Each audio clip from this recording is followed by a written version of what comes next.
So border officials calling the influx of deadly narcotics the biggest threat facing our country. The White House remains silent on this. Former AG Bill Barr, author of One Damn Thing After Another, with us in studio, and good morning to you. I want to show you two numbers, okay, and two graphics. The fiscal year to date, 2022, the amount of fentanyl seized at the southwest border is 12,000 pounds, okay? That's item number one. Item number two, the number of deaths from synthetic opioids, primarily fentanyl, in the previous year, 73,000. All right, what logic can you find that would support the administration's policy over the border that we have seen over the past 2 years? Well, there is no logic. It's an insane policy. It's basically do nothing and let it happen and ignore the problem. Not just the border, but of course the drug problem, which is today a catastrophe. To put it in perspective, we're losing not just to fentanyl, but to other drugs, 108,000, over 100,000 Americans a year just in fatal drug overdoses. That's the same casualty rate that we experienced during World War II.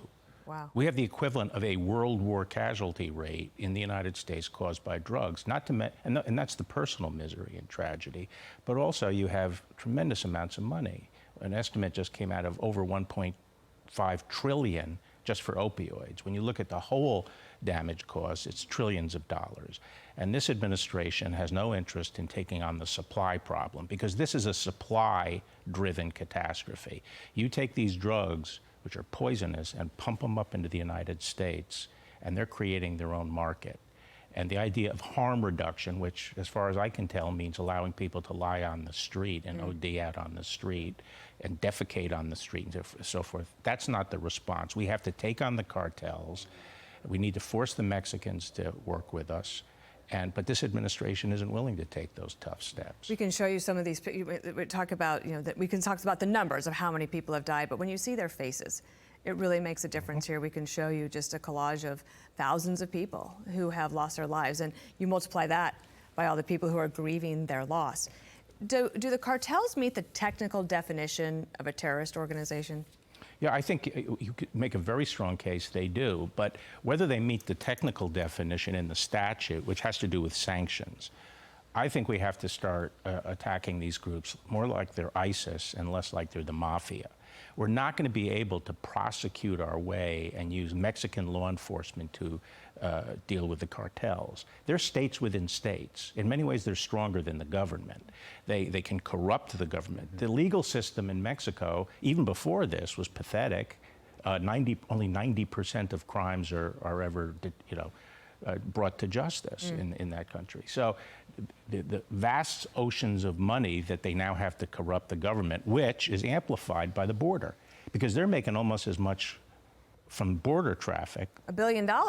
Yeah, but doing more nothing, than billion. Doing nothing doesn't help. We can agree on that. Oh, well, they're putting their head in the sand and hoping it goes. Another topic. You had an acquittal of this Russian on trial just late yesterday afternoon. That was after the judge threw out one of the counts at the end of last week. So he walks. John Durham's going to issue a final report at some point soon. What do you make of the verdict from the jury, and what would you expect in the final report? Well, I was disappointed, obviously. I think they did a good job prosecuting the case. Their ability to put evidence on in a very difficult case was limited by some rulings. They weren't able to get access to some witnesses overseas. So it was a tough case, and this should show people that it's hard to win these cases, and sometimes it takes time to achieve justice. But as people say, and I think Andy McCarthy said, the real public interest here was being served by exposing the full extent of the corruption that was involved in the Russiagate and the abuse by the FBI in that whole episode. And I think Durham is going to get a report out that's going to lay out all the facts. And that could come before, if Republicans take over, at least in the House and maybe even in the Senate, there could be hearings that ask the FBI to come and explain themselves? Right. I think it'll leave a very good foundation for, pursuing it further on the Hill.